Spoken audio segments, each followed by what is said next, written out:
A paz do Senhor, queridos irmãos.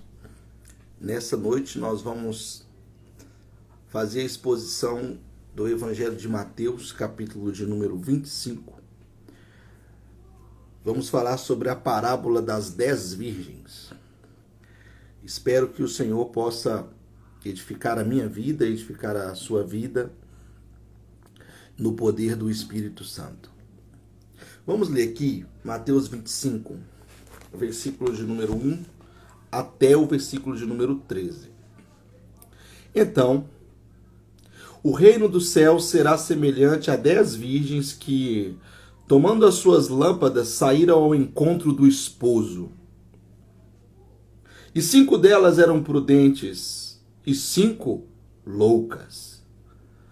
As loucas, tomando as suas lâmpadas, não levaram azeite consigo. Mas as prudentes levaram azeite em suas vasilhas com as suas lâmpadas.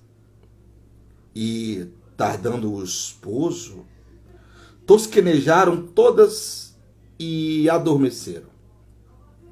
Mas à meia-noite ouviu-se um clamor. Aí vem o esposo! Saí-lhe ao encontro! Então, todas aquelas virgens se levantaram e prepararam as suas lâmpadas. E as loucas disseram às prudentes: Dai-nos do vosso azeite, porque as nossas lâmpadas se apagaram. Estão se apagando, né? Se apagam. Mas as prudentes responderam, dizendo: Não seja caso que nos falte a nós e a vós? Ide antes aos que o vendem e comprai para vocês. E tendo elas ido comprá-lo, chegou o esposo. E as que estavam preparadas entraram com ele para as bodas, e fechou-se a porta. E depois chegaram também as outras virgens, dizendo: Senhor, Senhor, Senhor, abre-nos a porta. E ele respondendo disse: Em verdade vos digo que vos não conheço. Vigiai, pois, porque não sabeis o dia nem a hora em que o Filho do Homem há de vir. Até aqui a leitura da palavra de Deus. Vamos orar? Senhor, nesse momento eu quero colocar diante de Ti a minha vida, a vida destas pessoas que estão ouvindo essa mensagem. Que o Senhor possa ministrar a cada coração, trazendo sobre nós a edificação que vem do Espírito Santo, trazendo sobre nós o entendimento, a iluminação na Sua palavra. Que nesse momento o Senhor possa instruir a nossa vida, para que nós possamos crescer em Cristo, dar frutos para Cristo e poder testemunhar a cada dia mais o Teu amor e a Tua grandeza. Eu me disponibilizo nesse momento para ministrar a Sua palavra e que a Sua presença seja real aqui no nosso meio. É o que eu te peço em nome do Pai, do Filho e do Espírito Santo. Amém e amém. Queridos, a primeira coisa que eu gostaria de falar aqui sobre essa parábola é o que é uma parábola. Muitas pessoas leem as parábolas e não têm o entendimento do que seria as parábolas de Jesus. As parábolas de Jesus eram uma espécie de jogo, exatamente isso que você ouviu. Um jogo que alguém fazia a fim de que a outra pessoa pudesse entender uma mensagem. Esse jogo tinha como uma finalidade ocultar algum princípio ou clarear algum princípio. As parábolas, a forma como elas são contadas, é semelhante a um jogo onde uma pessoa pega 2 pedras e joga ao chão. A palavra parábola no grego tem essa ideia. 2 pedras arremessadas ao chão. Quando alguém olha para o chão, verá a diferença e a semelhança das duas pedras. Suponhamos, eu jogo duas pedras aqui. Você vai olhar para o chão, você não vai olhar para mim. Aí você vê que uma é redonda e a outra é pontiaguda. Uma é grande e outra é pequena.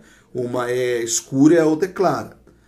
E essas diferenças dessas pedras vai comunicar algo ao leitor, ao ouvinte. No nosso caso, leitores, e ouvintes também, que você está ouvindo a exposição da palavra de Deus. Então, a parábola nada mais é que uma realidade colocada ao lado de outra. No nosso caso, uma realidade espiritual colocada ao lado de uma realidade terrena.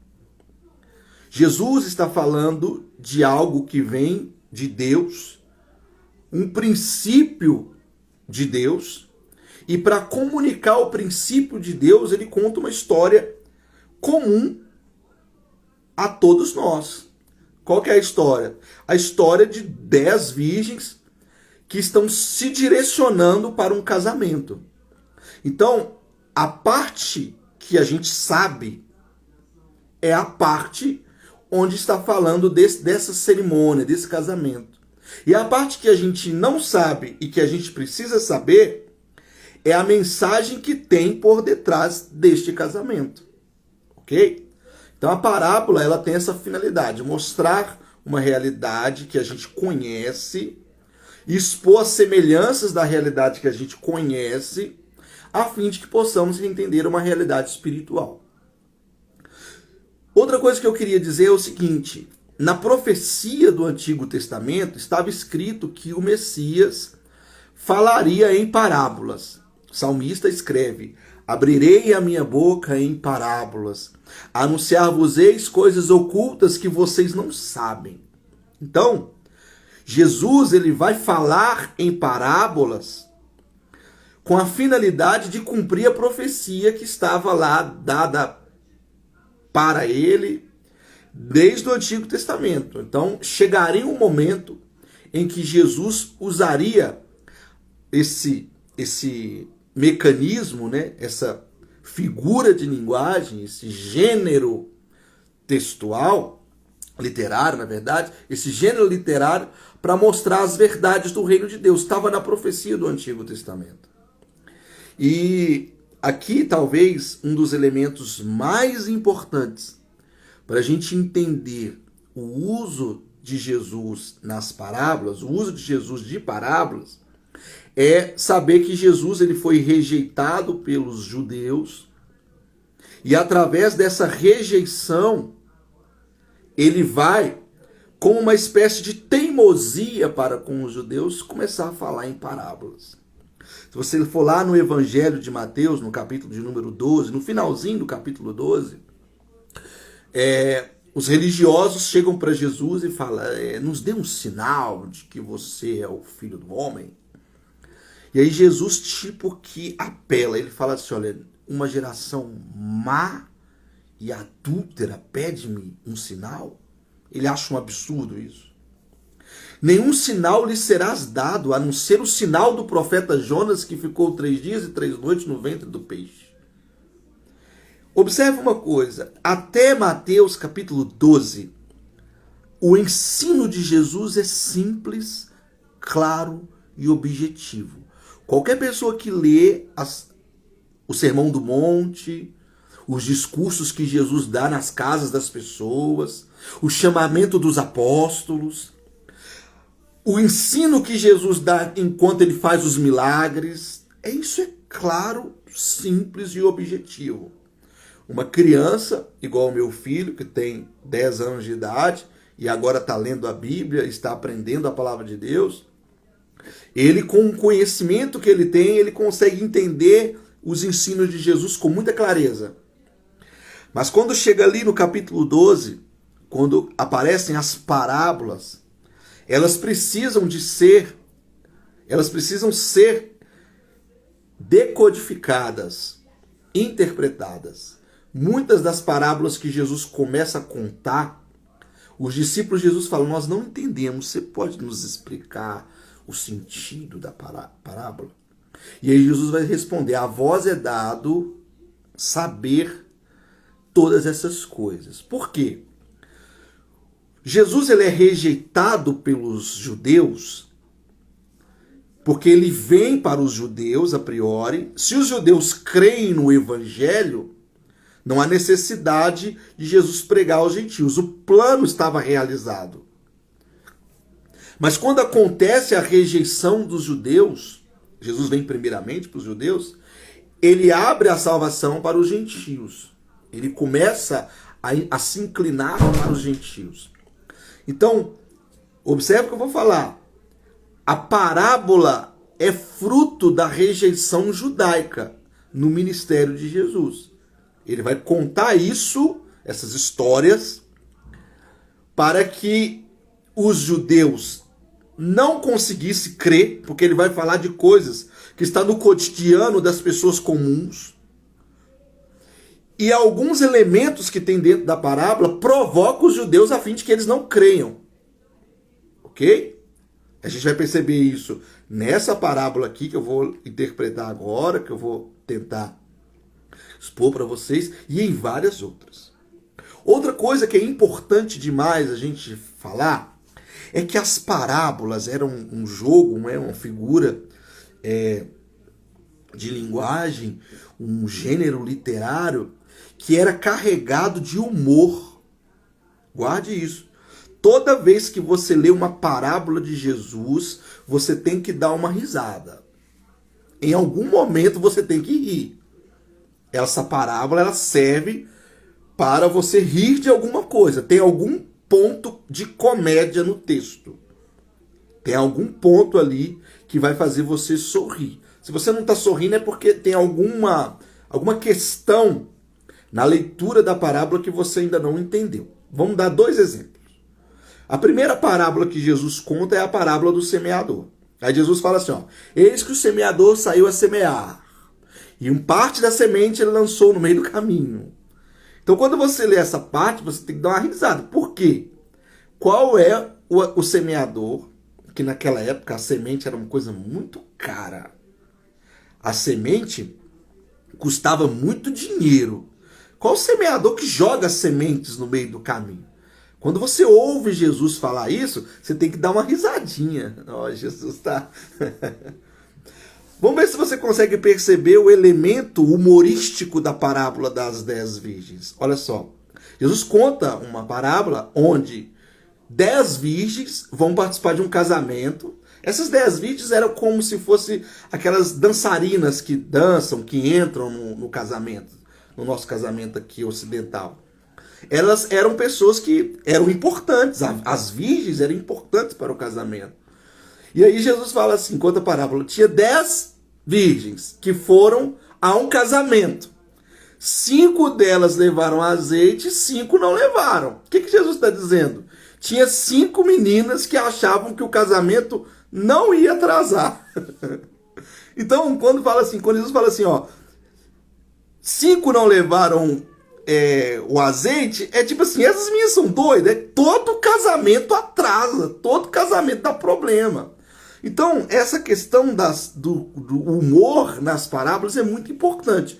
Jesus chama a gente para o lado humorístico para nos ensinar algo muito profundo da palavra de Deus. Ok? Lembra que eu falei que lá no Mateus capítulo 12, a nação de Israel rejeita o Messias. O povo de Israel rejeita o Messias.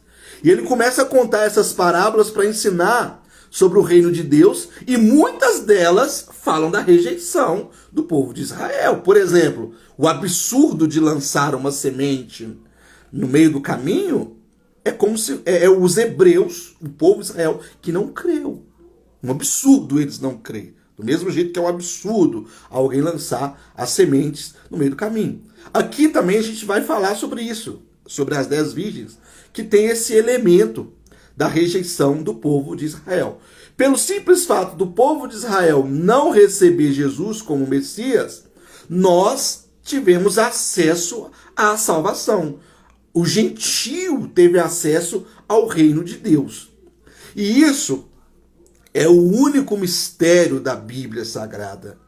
É uma coisa muito importante falar aqui, que essa noiva que o esposo vai casar, esse casamento de Mateus capítulo 25, essa noiva é a igreja. E essa noiva é um mistério de Deus oculto desde do livro do Gênesis.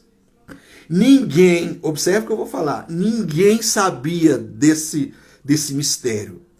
Deus, tudo o que ele fez, ele deixou claro desde o Antigo Testamento. Tudo que ele fez, tudo que ele ia fazer, todos os desígnios dele.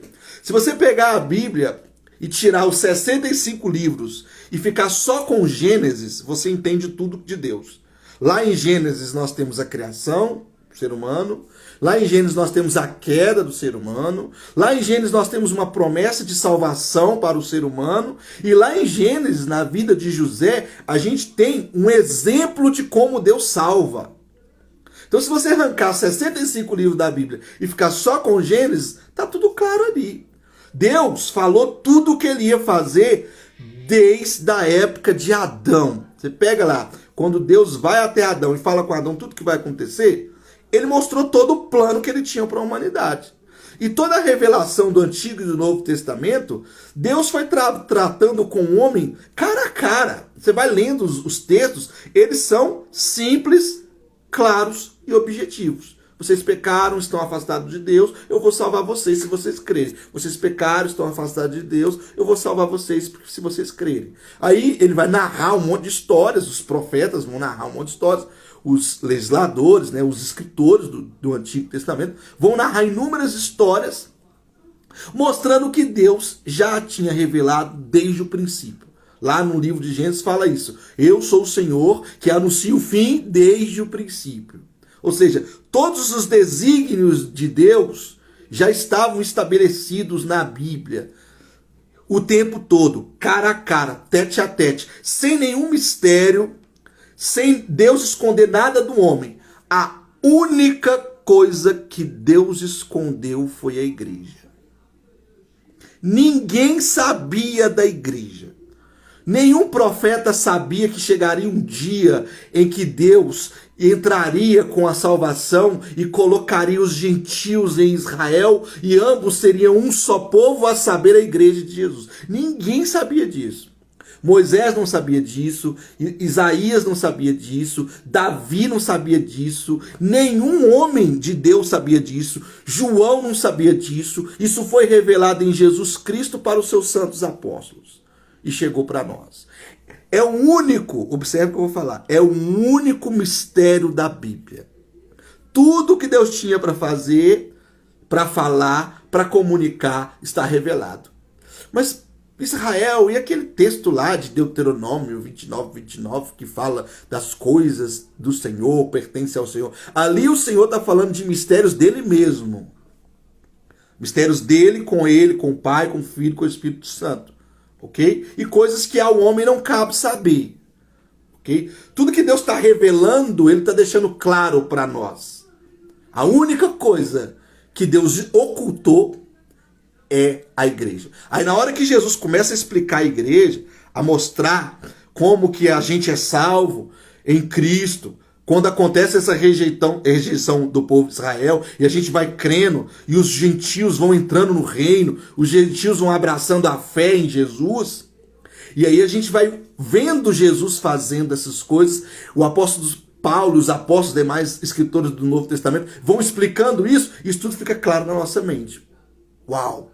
O mistério de Deus é a igreja. É o grande mistério de Deus que estava oculto a nós. O próprio livro do Apocalipse, né? O que é Apocalipse? Apocalipse do grego significa revelação. E a ideia de Apocalipse na antiga Grécia era a ideia do teatro. Todo o cenário do teatro grego ficava atrás da cortina. Os gregos ficavam ali esperando o início do teatro, da tragédia, da comédia, do drama. Eles ficavam esperando o momento. Tudo ficava atrás e eles viam tudo atrás do véu. Toda a realidade de Deus está no Antigo Testamento e no Novo Testamento. Só para a gente ler. Aí o que é o Apocalipse? O Apocalipse é o tirar da cortina, é o desvendar da cortina. A cortina sai da nossa frente e a gente vê tudo o que já estava lá. A gente não vê nada diferente. A gente não vê uma revelação nova, um detalhe novo. A gente vê tudo o que Deus já tinha revelado nos profetas do Antigo Testamento. Essa parábola que nós vamos ler e interpretar agora, o único elemento misterioso de tudo isso é essa esposa que o esposo, a saber, Jesus Cristo, vai se casar. E tudo isso estava lá de alguma forma, atrás das cortinas, e foi revelado para nós por Jesus, pelos apóstolos e pelos profetas do Novo Testamento. Ok? Então vamos lá. Essa parábola, ela tem dois sentidos. O primeiro sentido, que é o mais importante, escreve isso. O primeiro sentido, que é o sentido mais importante, é a mensagem pessoal da parábola. O que Jesus está dizendo? Jesus está dizendo que as pessoas que guardarem a fé, que forem prudentes, serão salvos por ele na vinda dele. Jesus vai voltar. E aquele que tiver vigiando, guardando a fé, e observa a parábola, a palavra que Jesus vai usar, sendo prudente, prudência. Essa é a mensagem principal da parábola, prudência. Vamos deixar essa mensagem estacionada de lado e vamos falar da segunda mensagem que o texto fala, que é uma segunda mensagem não mais importante que a primeira. A primeira é a mais importante, porque a primeira mensagem está falando sobre a nossa vida pessoal, sobre o nosso relacionamento com Jesus agora, sobre a nossa vida com Deus agora. A outra mensagem é uma mensagem escatológica, é uma mensagem para o futuro. O reino de Deus é semelhante a 10 virgens que, tomando as suas lâmpadas, foi ao encontro do esposo. Essas virgens não é a noiva, tá? Não é a noiva. A noiva é a esposa do esposo. Quem seriam essas virgens? Eu já deixei claro aqui para vocês. Essas virgens é o povo de Israel. É a nação de Israel que vai ao encontro do seu Messias. Uma parte do povo de Israel creu e permaneceu. Outra parte do povo de Israel não creu e não permaneceu. Então, imagina um fariseu, doutor da lei, cheio dos conhecimentos da Torá, ouvindo essa parábola e olhando para Jesus assim, quer dizer que você está comparando a mim com uma virgem louca? Eles iriam ficar emputecidos com Jesus.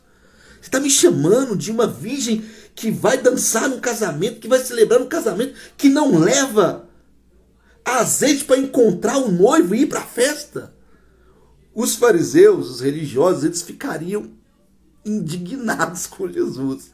Mas Jesus vai contar essa parábola quando eles já não estão mais ouvindo os ensinos de Jesus. Tipo assim, eles saíram fora, então agora eu vou te contar para vocês quem os fariseus são. Os fariseus são essas virgens aqui, ó. Essas moças aqui que vão para a festa de casamento e acham que um casamento não atrasa. Essas aqui. E a nação de Israel que creu é essa virgem prudente. É o auditório de Jesus, é a audiência de Jesus. Jesus está contando essas parábolas para os seus discípulos, seus 12 apóstolos, para a sua comitiva, para aqueles que andam ao lado dele. Ele está dizendo, olha, vocês são essa virgem aí, prudente, ok? Além de ser essa virgem prudente, ainda vocês não sabem disso, porque aqui em Mateus, Jesus está revelando o projeto, está revelando o processo. Na cabeça de quem está ouvindo, eles não sabem que eles são a noiva. Eles ainda não sabem que eles são a igreja. Mas a mensagem para eles naquele momento é essa. vocês precisam ser prudentes e guardar a fé que eu estou trazendo para vocês. Vocês precisam ter esse azeite, né?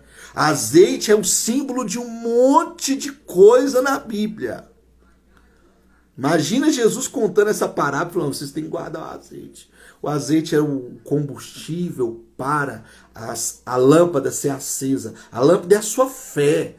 Então tem algo que vai fazer a sua fé permanecer. O que é o azeite? O azeite é você orar todo dia, é você fazer o jejum, é você ler as escrituras, é você ir lá na igreja, é você amar o próximo, é você... Azeite é tudo isso, é a prática da fé, é a constância da fé.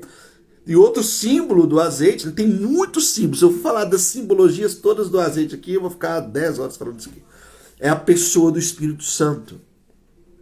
A pessoa do Espírito Santo nas Escrituras é semelhante ao azeite, porque o que o Espírito Santo faz no coração de uma pessoa que crê é o que o azeite faz no corpo daquele que está enfermo, no corpo daquele que está necessitado de beleza. O azeite traz beleza, traz brilho, traz cura, etc, etc, etc.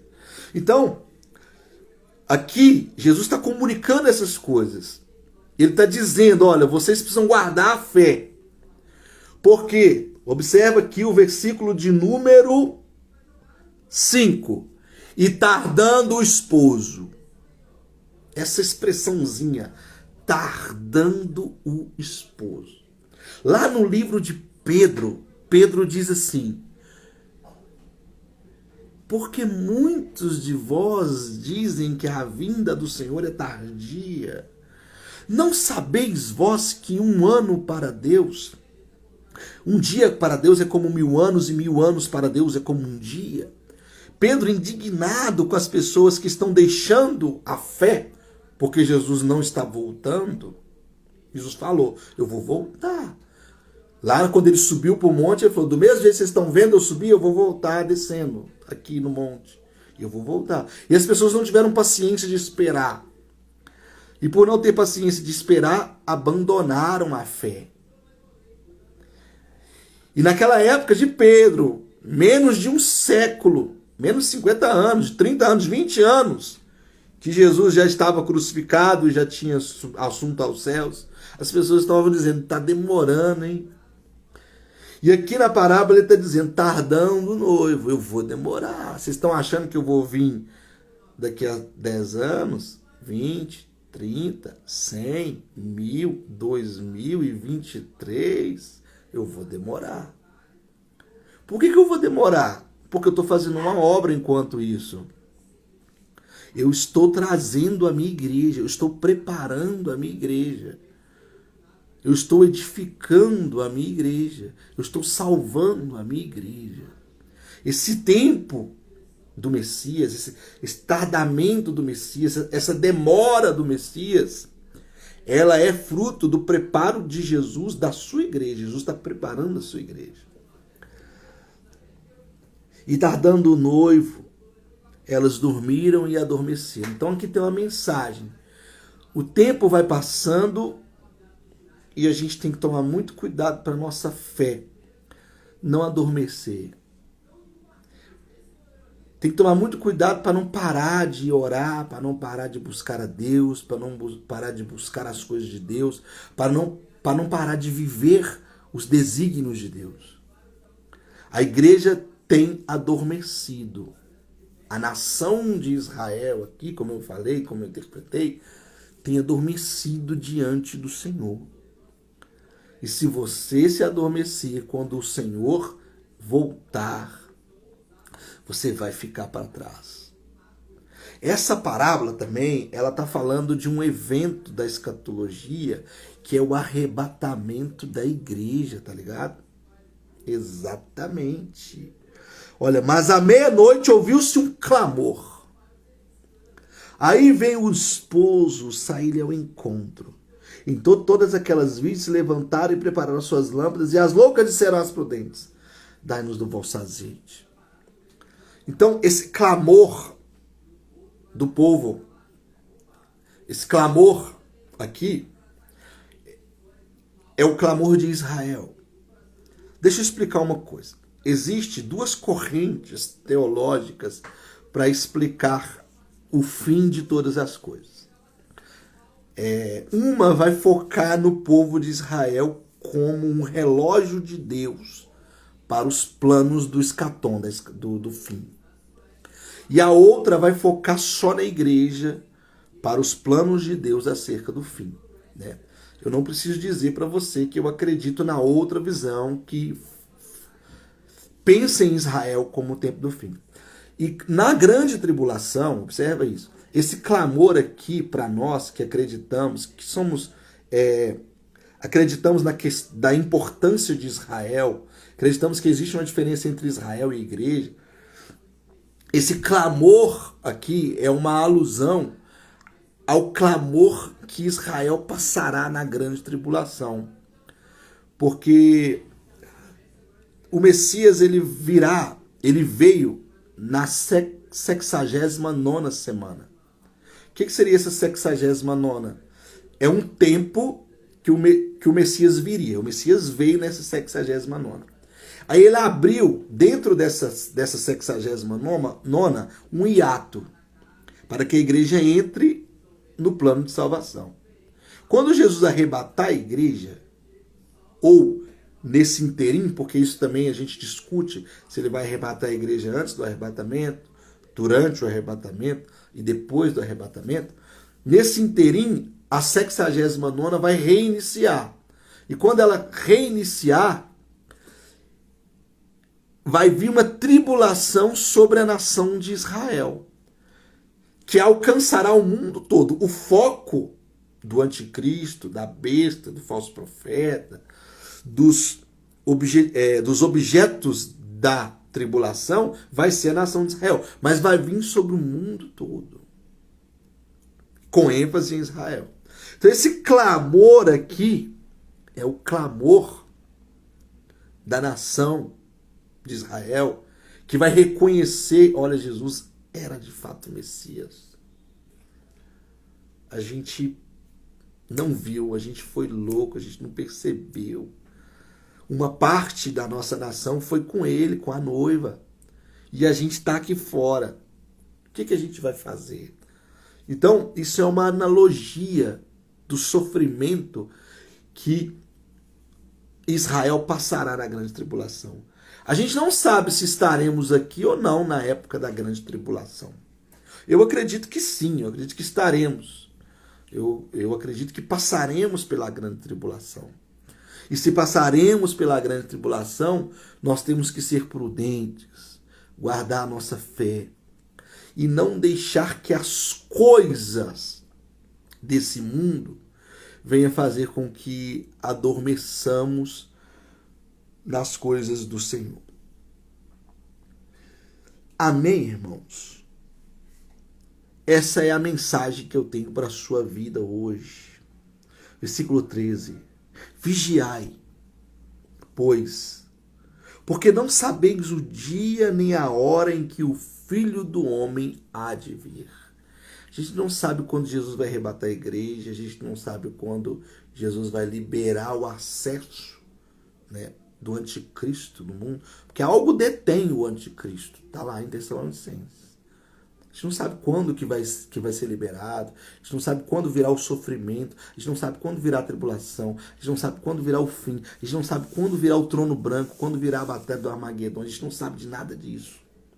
Por não saber de nada disso, a gente tem que orar e vigiar, porque a qualquer momento, a qualquer hora, desperta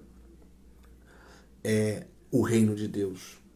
Talvez eu não termine essa mensagem antes de Jesus voltar. Diz o Evangelho que vai ser um abrir e fechar de olhos. Como o relâmpago sai do ocidente e vai até o oriente. Já viu o relâmpago, a velocidade do relâmpago? Né? Então a gente não sabe. A qualquer momento o Filho do Homem pode se manifestar. Que possamos curtir a nossa vida, é claro. Viver a nossa vida, desfrutar de todas as coisas boas que Deus deu para nós aqui hoje, mas vigiando o tempo todo e não deixando com que a nossa vida venha se misturar demais com as coisas desse mundo. Por mais, quando eu uso a expressão mundo, eu não estou usando a expressão mundo no mesmo desígnio que os profetas do Novo Testamento usaram a expressão mundo, cujo qual nós somos crucificados. Quando eu falo mundo, eu falo das coisas que são legais nessa vida, as coisas que são boas nessa vida, né? O casamento, a família, os filhos, a educação, o conhecimento, o entretenimento, essas coisas que são boas que a gente tem, né? Que não possamos deixar com que isso roube de nós essa expectativa da vinda do nosso noivo. Que Deus ilumine a sua vida, que Deus abençoe o seu coração e que a paz do Senhor esteja sobre você, em nome do Pai, e do Filho, e do Espírito Santo. Amém. Um beijo.